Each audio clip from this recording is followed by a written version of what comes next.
ជំរាបសួរបងប្អូនទាំងអស់គ្នាបងប្អូនណាខ្លះអត់ចេះដូរភាសាលើទូរស័ព្ទ iPhone អញ្ចឹងបងប្អូនធ្វើការចុចមក setting មកបន្តទៀតបងប្អូនធ្វើការអូសមកក្រោម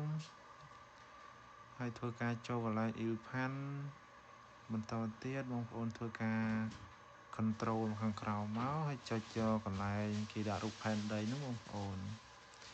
មានឈ្មោះថា Honor Media ហ្នឹងបន្តទៀតបងប្អូនធ្វើការ tick ចុចឲ្យជាប់កន្លែងភាសាដែលយើងចង់ដូរហ្នឹងយើងខ្ញុំលើកជ្រើសយកភាសាអង់គ្លេសបងប្អូនធ្វើការ tick លើវាជាប់អូសទៅលើបន្តមកទៀតដាក់នឹងមកហើយធ្វើការចុចអាក្រហមបងប្អូនដាក់ខ្ចីសុកហ្នឹងហើយវា upload បងប្អូនសូមរងចាំបន្តិចបងប្អូនមើលមួយទៅយល់ទេបងប្អូននេះគឺបានហើយអញ្ចឹងជម្រាបលាបងប្អូនទាំងអស់គ្នា